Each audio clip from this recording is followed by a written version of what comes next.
crazy. Crazy huge discount, crazy huge incentives, crazy huge inventory. 67 all-new Chevy Silverado, 1,500 and 2,500 models to choose.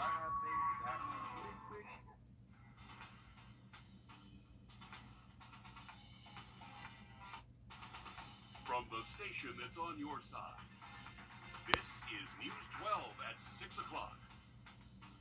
Millions of dollars on the table for the AU Health and WellStar partnership. We look at if this deal will impact local health care on News 12 at 6 o'clock. But first, we're all talking about the heat today with temperatures in the 90s. And as you can see right here, it's going to get hotter and muggier. So let's check in with First Alert meteorologist Anthony Carpino. Yeah, that's exactly right. He's by about 11 o'clock this evening. Much more on that summer-like heat in just a few minutes. Anthony, thanks. Our top story tonight, a mega healthcare merger. People are responding to AU Health's planned partnership with WellStar. They wrapped up a public hearing on the topic about 30 minutes ago. Over the next 10 years, WellStar will spend millions to help build a new Columbia County hospital and move the current surgery center. But today's hearing raised concerns about how this might impact our local health care. Our Will Rio joins us live from the newsroom. So, Will, what came up during this hearing we need to know? Well, the panel of 8 members from WellStar, AU Health Systems, and the Attorney General's office spent 3 to 4 hours going over this partnership between the two healthcare systems. But there were discussions of what services will be impacted, employee retention, and how much WellStar will invest right here in our own community. Dr. Brooks Keel with AU says that healthcare continues to change quickly, and delivering healthcare as an independent healthcare system is tough. Right now, their expenses are outpacing their revenue, meaning that AU has lost $63 million since 2017. Now, this is not a merger or a sale. This is considered a member substitution transaction, which is often used in the hospital industry when combining not-for-profit hospital systems. WellStar will own all of AU Health and will control their subsidiaries. WellStar has agreed to invest $797 million over a 10-year period. Some of that will include construction of the Columbia County Hospital and $139 million in projects on the AU Medical Center campus. Now, as for employees, WellStar says that they're keeping all of AU Health's employees for a minimum of 9 months after a deal is made while they track the performance of the hospital. WellStar says that they're going to continue to provide critical care to the community here. Wherever we serve and in everything we do, WellStar strives to be the best to create healthier families and communities. As a mission-driven not-for-profit system, 100% of our revenue is reinvested into the healthcare needs of the communities we serve. Now, WellStar is under scrutiny right now. Lawmakers have filed complaints against WellStar after it closed 2 hospitals in Metro Atlanta earlier this year, leaving the city with only a single level 1 trauma center. Now, as for the hearing today, those who didn't get a chance to comment have until Thursday the 29th to contact the Georgia Attorney General's office. Okay, we know you will stay on top of this. This is going to have big ripple effects for our entire community. Absolutely. I know the AG will have 30 days to issue a report of findings after this, and you're going to keep us posted. But make sure to get all this information for you on our website and the app. If you have any comment you want to add, that's where you can do it. And right now on the screen, WellStar, Augusta University, and the University System of Georgia releasing that statement on this partnership, saying in part it will advance medical education and research by increasing opportunities to train more physicians and help address doctor shortages right here at home and across the nation. So aside from the money, WellStar has been in the news for months now after that controversial decision, as well mentioned, to close the Atlanta Medical Center. That came after they announced more than $100 million in losses in 2022. And that's not all. Our ID's Meredith Anderson spent the day digging into WellStar's complaints. WellStar is a nonprofit, so their tax filings are public record. I spent the day combing through them, and even with those nonprofit losses, well, they were paying multiple executives' salaries in the millions. On top of that, I'm also told there are 3 complaints with the federal government. When Atlanta Medical Center shut its doors, WellStar pointed to decreasing revenue and increasing costs. But Georgia State Senator Nan Orrock tells the I-Team she's not buying it. I would be in Augusta, although I'm at a long-planned family reunion out of state. Otherwise, Senator Orrock says she would have been at the hearing about Wellstar's planned merger with AU Health to share her words of warning.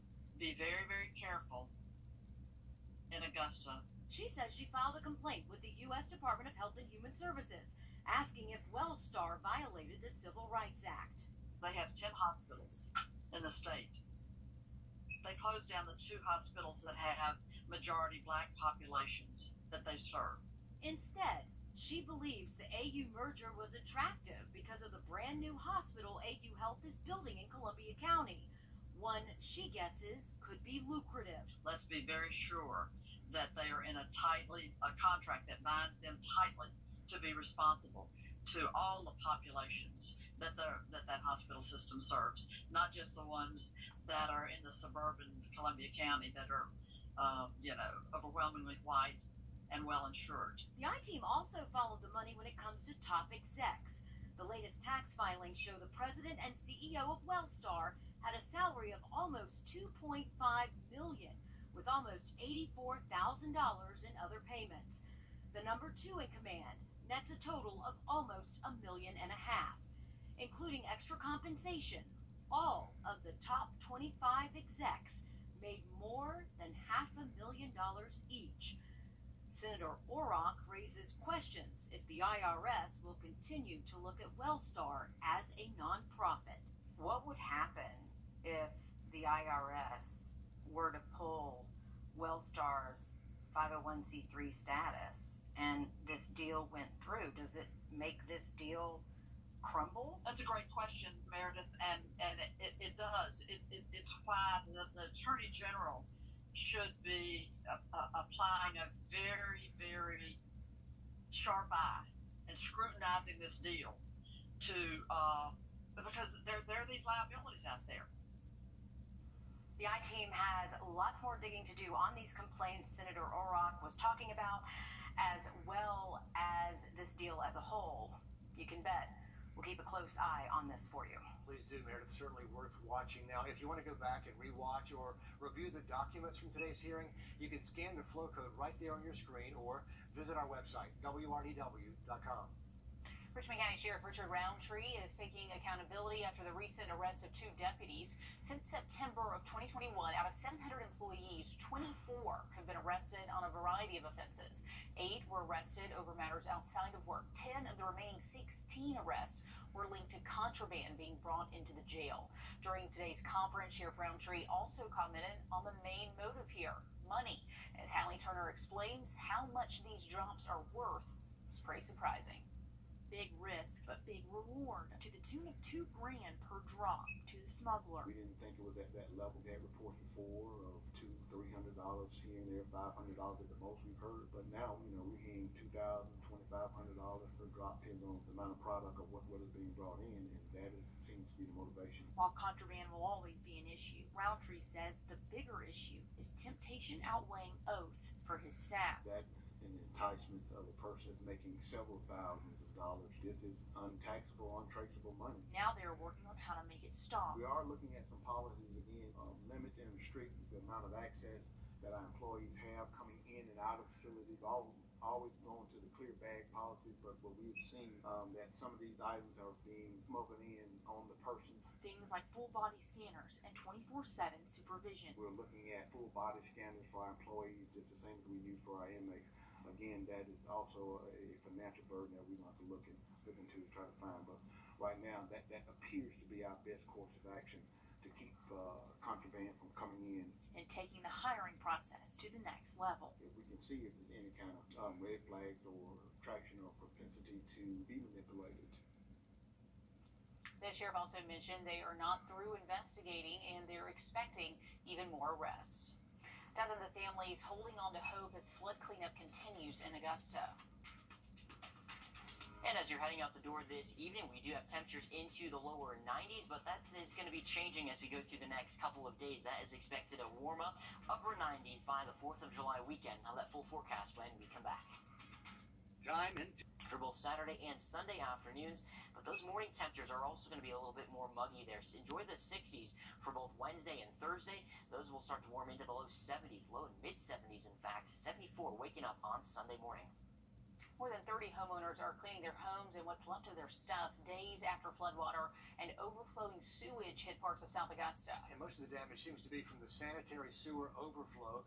Neighbors say it's seeping from toilets and bathtubs in some homes. Wrdw joining us now live from Oregon Street, Oregon Drive in Augusta. So, Audrey, what else have you learned about those recovery efforts over there? Yeah, people who live on Oregon Street told me that water was coming from all different directions starting on Thursday, including from this hole right here. Now, people described that water as sewage water and told me that it was flowing in this direction right over here to this freshwater drain. The rain might have stopped. Water came up 3 foot, so everything that was 3 foot is pretty much gone.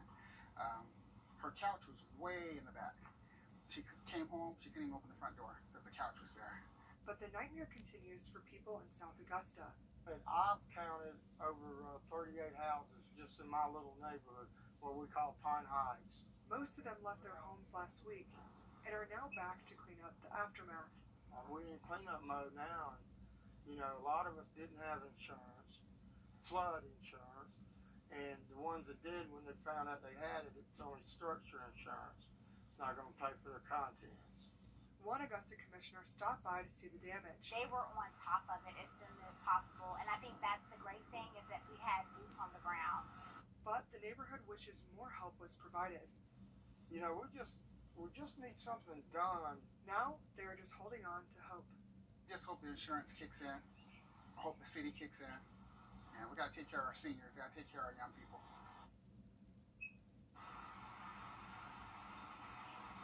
People told me that this sign right here says the flooding started on Friday, but really it started on Thursday, adding to their frustration. As for what's next for these people, some people are still living in hotels and others with family, and they are still in contact with the Red Cross for help.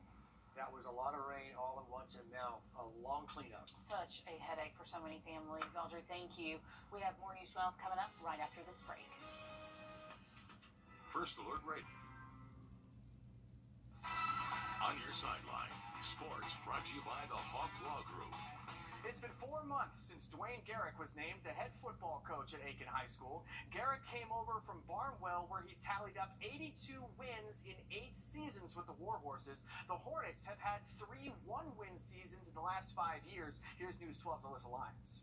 School will be here before you know it. All right, he's 4 feet wide. He's got a 4-foot split right there. Get in the huddle. Here we go. If I didn't have the fire, I'd quit. I'd retire. I'd be done. He's got to come It's almost like the two needed each other. Here, it's here, bam. The Hornets needed someone to step up. And this is 6 right here. Dwayne Garrick needed a challenge. Push! Get out of it. Good. Get up field. Out, baby. I want these kids to be successful. I want them to have a chance to, to experience success. Hey, 3 right. Look at me. 3 right are going left. Because they've spent so long without it. The Hornets haven't had a winning season since 2015. He's too deep right there. He's too deep. Leo, here we go. Leo, here we go. I don't know but one way to do it, and that's wide open, and that's how we're going to approach it. We got that B route by 3, so he doesn't run into the sloppy route. Everything that's needed is here to compete. He knows. See, some of you guys just think, I'm on the special team, it ain't that big a deal. Hey, it's a big deal. Put it on him. Convincing them. Get upfield. Good. Jog back. Hurry up. Let's go. Jog back. Isn't quite as easy. That's good and bad. I'm not a real patient guy. Ultimately, it's going to start with him, without a doubt. But I just think that pushing him and making him do things the right way, and the discipline and all the rigor and stuff that goes along with it. If you ask a lot, then it's hard to surrender. And again, Alyssa Lyons on your side. The Hornets open their season at home against Lakeside on August 18th. Sticking in South Carolina, the 7th annual Fox Creek Boys Summer Basketball Shootout is underway.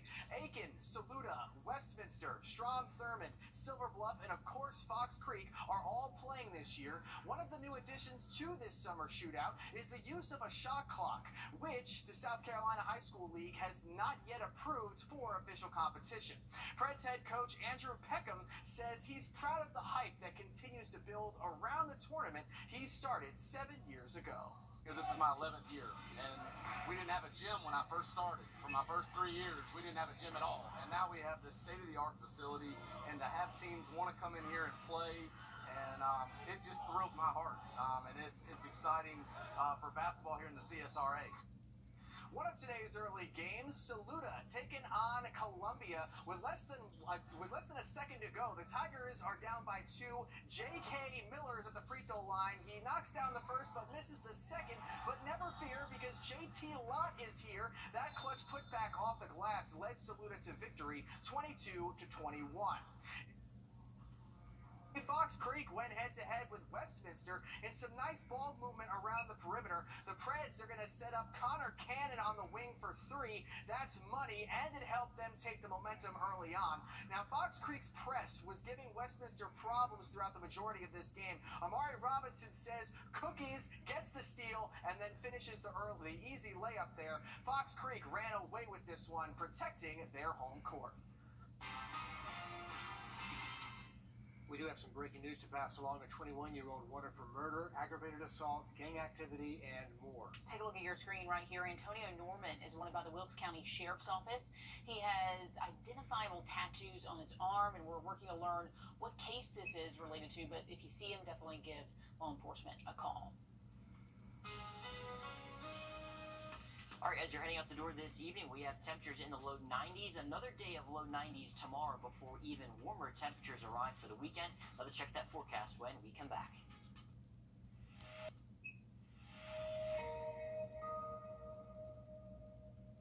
I'm Chip Lewis with Augusta Medicare Specialist. Surprisingly, there is no Medicare orientation. Let us guide you through the entire process. For a commitment-free consultation, please give us a call or visit our website. Don't wait till you're 65 to call. RU64.com. The all-new Terry Lambert. What are they doing here? I don't know. AC's Gerald Jones Honda. What are they doing here? I don't know. AC's acting funny. It seems like everything's fine with the air conditioning. Is anybody messing with the Monday at Gerald Jones Honda. What are they doing here? I don't know. AC's acting funny. It seems like everything's fine with the air conditioning. Is anybody messing with the temperature? RU64.com. Okay, before we go, just a quick good luck to First Alert meteorologist Anthony Carpino. After 4 years with us, part of our family, he's moving back closer to home, way up north, NBC News in Connecticut. Something about blood relations, blood and water, I don't know. But we know Something about heat and humidity. Yeah, exactly. You know, when I saw the forecast for this weekend, I was like, wow, this is just great timing. It's like, gotta go, got to go. But we did think we would send him off with a quick clip of his greatest moments. Okay, so if you don't know, Anthony is one of our award-winning meteorologists. He recently won an Emmy for storm coverage and coverage of an EF3 tornado in Bamberg and Allendale counties. He's an avid space lover, just like I am, from interviewing astronauts and talking all things space every time we can, even catching up with baby dinosaurs there.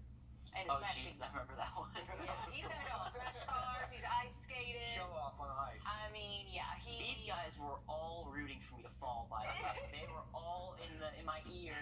Is he gonna fall? Is he gonna fall? Oh no, exactly. Good TV. It's what friends do, right? It turned out you're not too bad for a Patriots fan. So I guess that's the one. I guess not everyone's gonna miss it. And look what you're leaving behind. Hot, sunny, humid.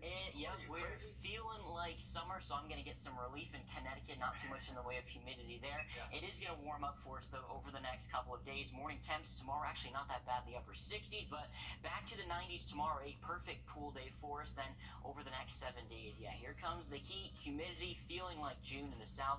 98 degrees for the high temperature on Saturday. And it's a long goodbye because he's back at 7 o'clock, back at 11 o'clock, then we take your keys to the building. Yeah, can't get rid of me that quickly. Got 2 more shows to do. We'll see you again at 7.